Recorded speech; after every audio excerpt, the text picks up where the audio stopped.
Good evening everyone, welcome to a brand new Drawback chess series called Drawback Chess Speedrun 2. This is the first episode of Drawback Chess Speedrun 2. Today we are playing 3 games, climbing from 3000 rating points to 3100 rating points. And without any further ado, let's get into today's content.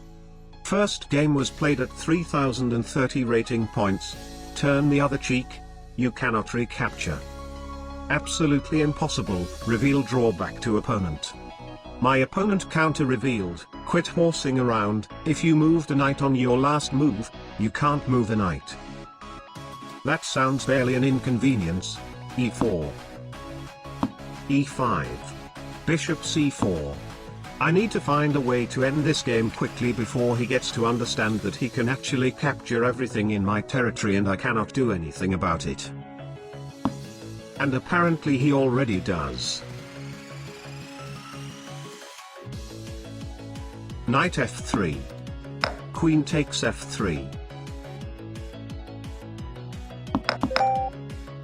Well, that was quick, but for real that drawback was too much to deal with. Second game, let's go. Second game was played at 3060. True love. Your king can only make moves that place it adjacent to your queen, and can't move if you don't have a queen. Your queen can only make moves that place it adjacent to your king.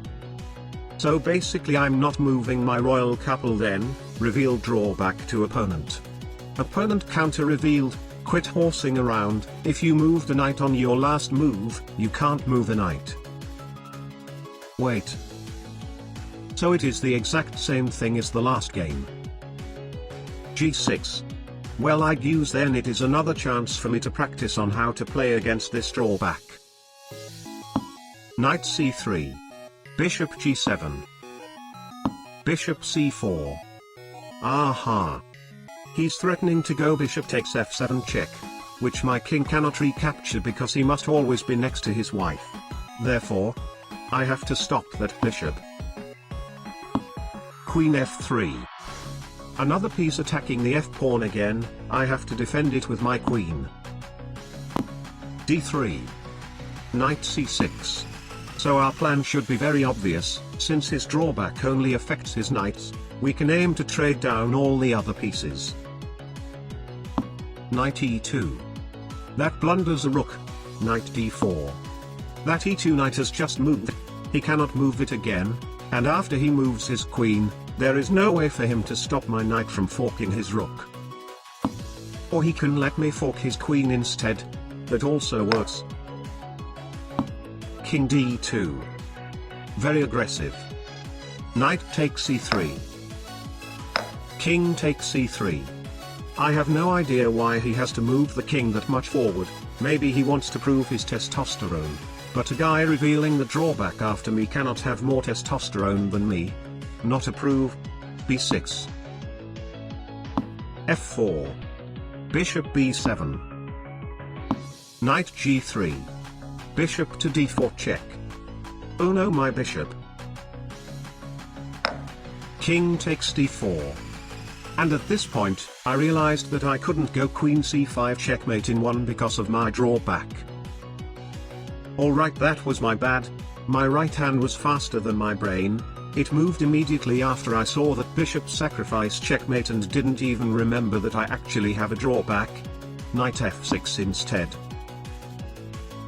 f5. Knight g4. F takes c6.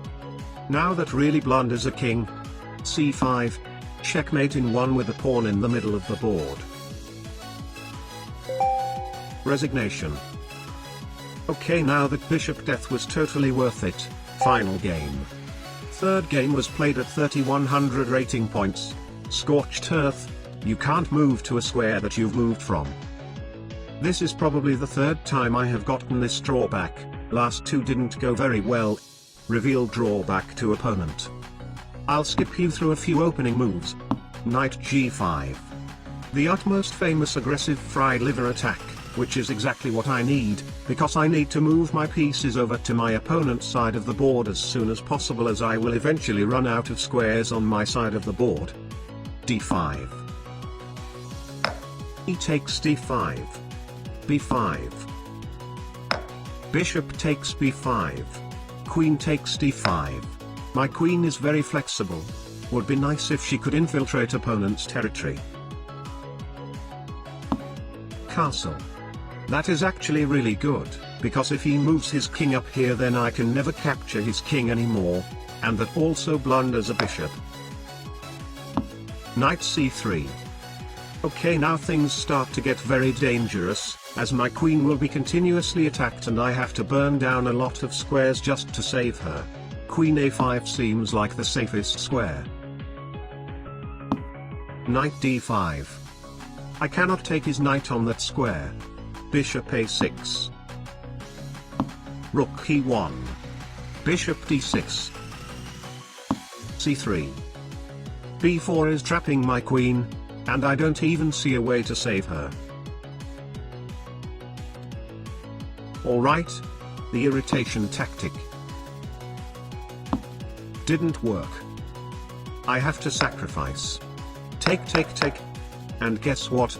My queen is still trapped, because now there is rook takes c5 checkmate in 1. Queen b6.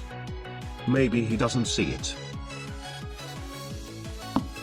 And he doesn't see it.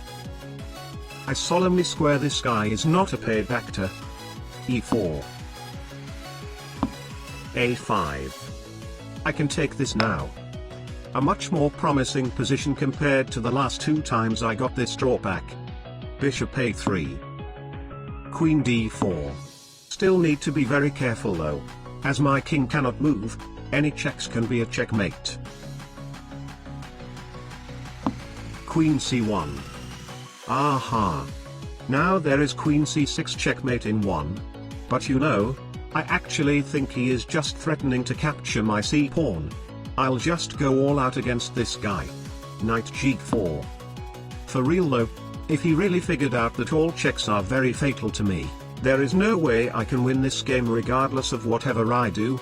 It will either be a checkmate for him or an invincible king for him, so I guess I should just change the plan and quickly deliver my own checkmate. Rook takes c4. Free rook. Queen takes c7. Aha. That blunders a king. This is not back rank checkmate by the way. Queen f2 king h1 queen g2. Checkmate in 2. Queen takes f2 counter checkmate in 1. But I take his king first. I obviously already lost this game. This guy just doesn't really understand my drawback. And as usual, 2 wins and 1 loss. Drawback chess speedrun number 2 today. 100% win rate.